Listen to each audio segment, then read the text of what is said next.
Le mot intelligence est polysémique. Il a plusieurs significations.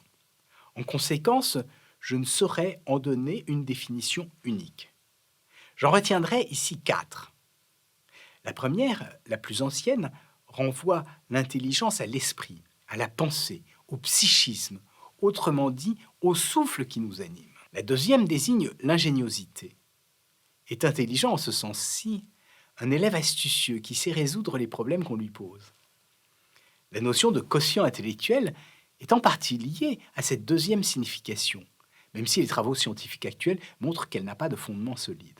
En effet, l'ensemble des facultés mentales ne sont pas corrélées les unes aux autres, ce qui fait que celui qui est bon en mathématiques n'est pas nécessairement fort en thème, et vice-versa.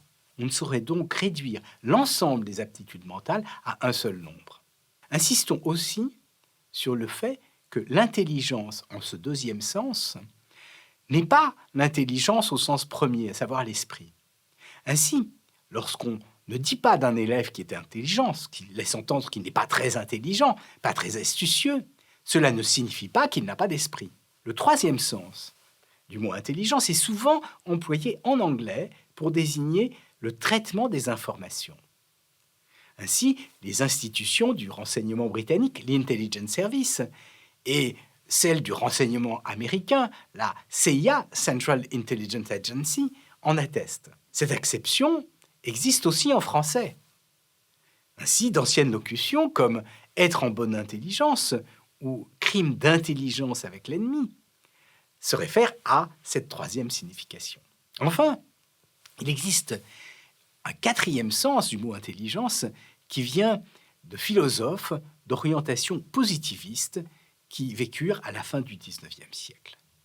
Ceux-ci cherchèrent à naturaliser les problématiques de la philosophie, autrement dit à les aborder avec les méthodes des sciences expérimentales utilisées par la physique. C'est ce qui donna naissance à la psychologie scientifique qui étudie le psychisme avec les méthodes expérimentales. À cette fin, on décompose l'esprit en différentes facultés mentales, comme la perception, la mémoire, le raisonnement, la décision, et l'on caractérise ensuite objectivement chacune de ces facultés. L'intelligence désigne alors l'ensemble des facultés mentales. Le terme intelligence artificielle a été inventé en 1956 par un groupe de chercheurs. Ils conçurent alors une discipline scientifique nouvelle qu'ils destinaient à l'étude de l'intelligence, entendue au quatrième sens que nous venons de définir ici, à savoir l'ensemble des facultés cognitives au moyen de simulations sur des machines. À titre d'exemple, l'intelligence artificielle simule la perception des visages, ou la capacité à démontrer des théorèmes de mathématiques, ou l'apprentissage, ou bien d'autres choses encore. L'objectif de l'intelligence artificielle est d'abord de mieux comprendre les facultés mentales en les reproduisant sur des machines, puis en confrontant ces reproductions avec les facultés correspondantes. En ce sens, l'intelligence artificielle ne vise pas à fabriquer un double de nous-mêmes. Il s'agit bien au contraire de décomposer le psychisme en facultés élémentaires que l'on analyse ensuite, une à une, avec précision. À cette finalité d'ordre scientifique, on adjoint aussi des finalités d'ordre pratique. Il s'agit de tirer profit des simulations des facultés mentales. Ainsi, la reconnaissance de la parole permet de fabriquer des machines à dicter qui transcrivent les propos comme le faisaient dans le temps les secrétaires. De même, les machines traduisent les textes d'une langue dans une autre, ce qui rend bien des services. Soulignons toutefois qu'il n'existe qu'une intelligence artificielle, à savoir qu'une seule discipline scientifique qui vise à simuler nos différentes capacités mentales. On ne devrait donc pas utiliser l'article défini 1 ou D devant la locution intelligence artificielle. Cette erreur vient de ce que l'on a parfois besoin de caractériser des entités qui utilisent des capteurs pour aspirer de l'information sur l'état du monde, puis qui interprètent ces informations avec des techniques d'intelligence artificielle, avant de prendre des décisions et d'agir de façon à satisfaire les buts qu'on leur a fixés. Ces entités sont qualifiées à tort d'intelligence artificielle au pluriel, alors qu'on devrait parler d'agents artificiels. Les chatbots sont des agents artificiels programmés avec des techniques d'intelligence artificielle. Ce sont des applications pratiques de l'intelligence artificielle. De plus, ils simulent une faculté mentale, la faculté de dialoguer. Ils relèvent donc à l'évidence, et même doublement, de l'intelligence artificielle. Le mot chatbot vient de la contraction de deux mots anglais, chat et bot. Chat signifie conversation relâchée, causette, bavardage.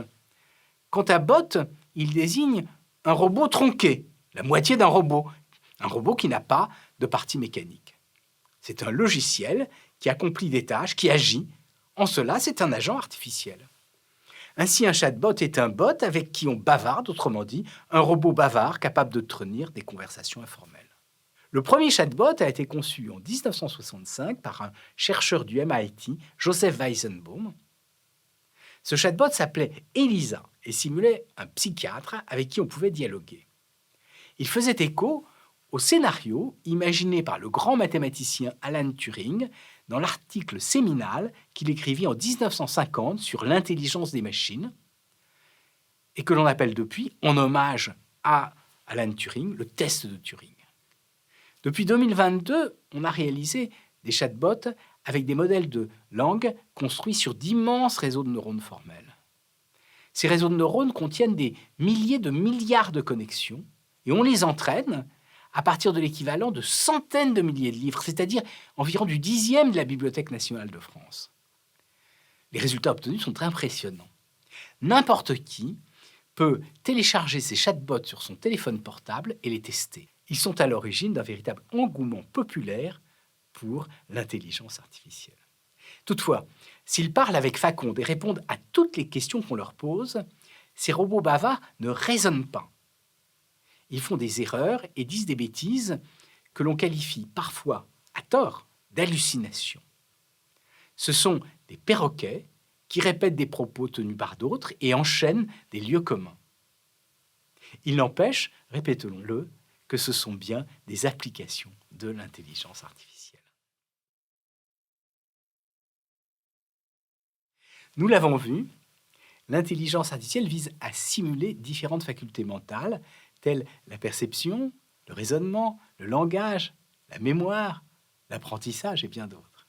On s'inspire bien souvent des facultés humaines que l'on cherche à reproduire. Toutefois, rien n'interdit de s'inspirer d'autres formes d'intelligence observées dans la nature. Ainsi conçue par Arthur Samuel en 1959, la première technique d'apprentissage machine, ce que l'on appelle l'apprentissage par renforcement, modélise l'apprentissage d'animaux. On a montré que des souris modifiaient leur comportement en fonction des récompenses ou des punitions qui résultaient de leurs actions antérieures. On a essayé de fabriquer des agents artificiels capables eux aussi de modifier leur comportement en fonction des rétributions obtenues à la suite de leurs actions antérieures.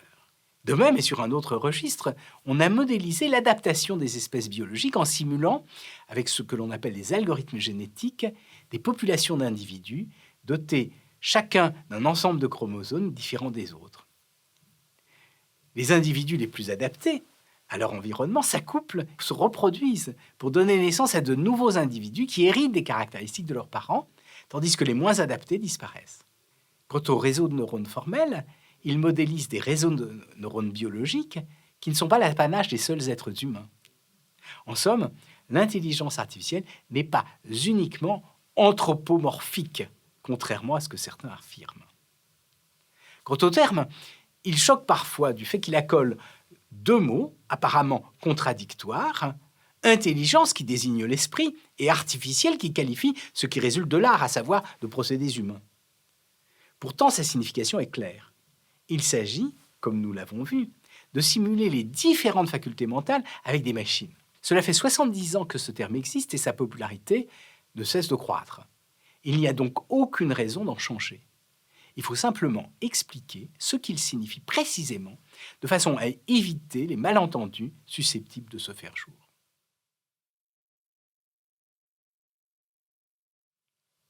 Un automate exécute de lui-même une séquence d'actions prédéfinie. Les automates existent depuis longtemps. Au début du XVIIIe siècle, en 1738, un ingénieur français, Jacques de Vaucanson, conçut et réalisa un flûteur mécanique qui jouait seul de la flûte traversière. La machine s'animait d'elle-même en exécutant une séance de mouvements prédéfinie et produisait des sons en soufflant dans l'instrument par le même procédé qui permet à un musicien de produire des sons. Ce flûteur était donc un automate au sens étymologique en ce qu'il se mouvait de lui-même.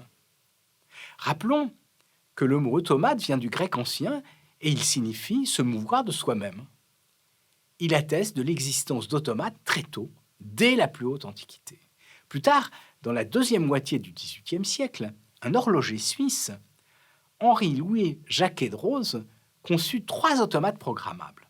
Une claveciniste, qui jouait du clavecin et tirait la révérence après son jeu, un dessinateur qui produisait des dessins à la mine de plomb et un écrivain qui plongeait sa plume dans un encrier avant d'écrire. Les airs de musique produits par la claveciniste, les dessins du dessinateur et les textes écrits pouvaient varier en fonction des commandes que l'on donnait à la machine.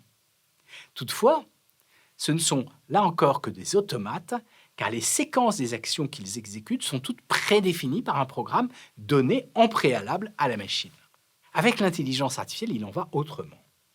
Il est désormais loisible de fabriquer des agents artificiels dotés de capteurs qui prennent des informations sur le monde extérieur, par exemple de radars, de palpeurs ou de caméras, et qui modulent leur comportement en fonction des signaux venant de ces capteurs. Dès lors, les enchaînements d'actions ne sont plus prédéfinis comme c'était le cas avec les automates anciens.